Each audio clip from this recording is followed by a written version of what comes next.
My. What a season it has been. Here's a recap in 15 seconds.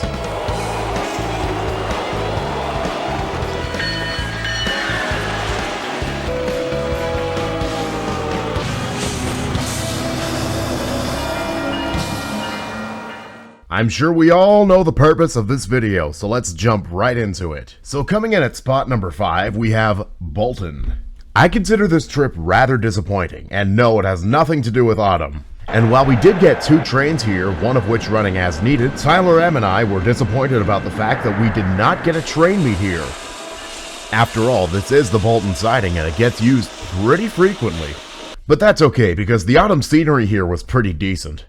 Alright, coming in at spot number 4, we have Rutherford Go. So the second platform and the bridge were still not open to the public when we were doing this, that being because the second track is practically useless at the moment. But on the bright side, the station building is complete, and while the Rutherford Road grade crossing has since been grade separated, it seems it's going to be resurrected as a pedestrian crossing.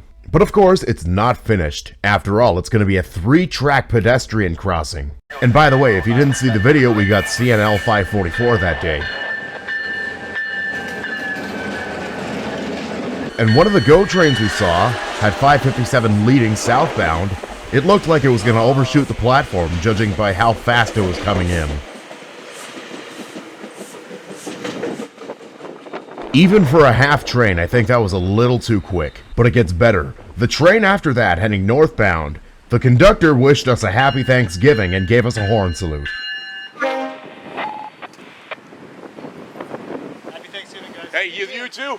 Aside from 544, that was the highlight of the day. Aside from the trains, autumn was pretty good though. Both of these pictures are looking north. But my favorite picture I took there was from the top floor of the parking garage. The view from up here looking northwest is amazing.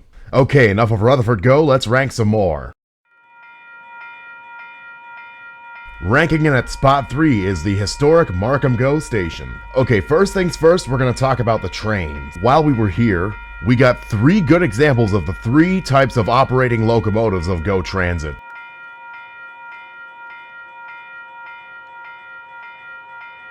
This is 673, one of the 16 MP54 ACs. And here's 650, which we're already familiar with, one of the MP40PH 3Cs. And let's not forget old 560, one of the 8F59PHs still in service. In terms of autumn, it was okay, though it would have been better if I came here the weekend before Halloween, although I was sick. One of the major advantages of watching GO trains come and go through here, the amount of angles. This is at the southeast corner of the Markham Road crossing. In my opinion, this would look good for both directions. Here's why.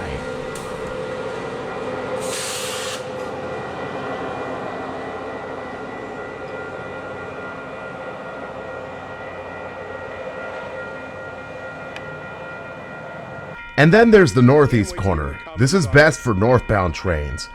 The only downside about this, be prepared for a really loud 𝐸stern 𝐀𝐮𝐬𝐳 bell. There's the northwest corner of Markham Road and the north end of the west platform, which is best for southbound trains.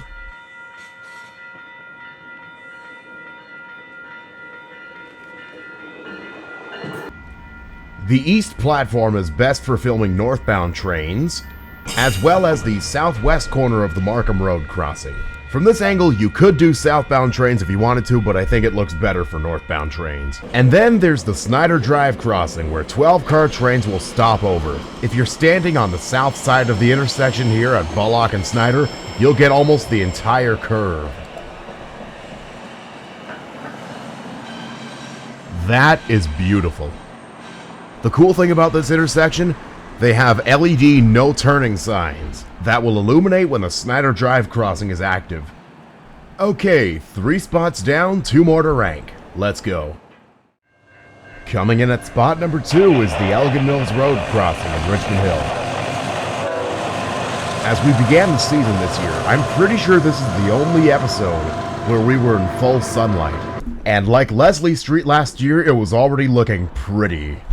Looking north down the Bala sub to the Elgin crossover had the best view. Here's another picture looking north, just angled differently. And another one.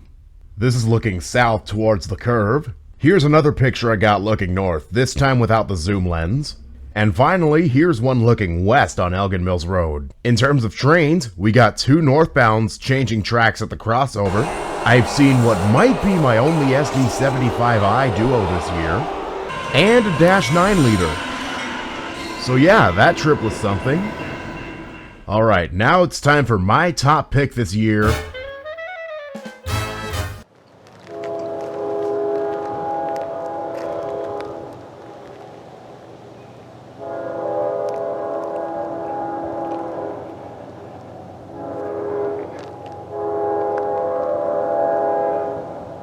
Yes, sirree! The winner of this year? Menacing, west of Barrie, the George Johnston Road crossing, mile 63 on the 𝐀𝐮𝐬𝐬𝐴 sub. Not only did this trip have the most vibrant colors and flying trains, but I feel we've made a comeback after the last time we were here. In terms of trains, we got 112 and 113. In terms of autumn, it was top notch here. This is looking southwest onto the 𝐀𝐮𝐬𝐴 sub. And this is looking southeast on George Johnston Road. Something I did not mention in the video, CP8858 is a former Olympic unit. It had a white banner running down the center of the locomotive. Unfortunately, that has since been erased. And let's not forget the 2 Kansas City Southern units, which are getting increasingly more common on CP. 112 was the best train of that day, not because of the KCSs, but because of the sheer speed of it.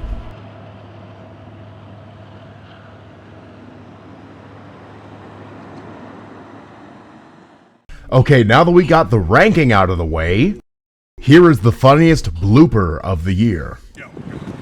Cheeseburger, cheeseburger, cheeseburger. You called? I don't know. I didn't think this through. I did think this through. Crap.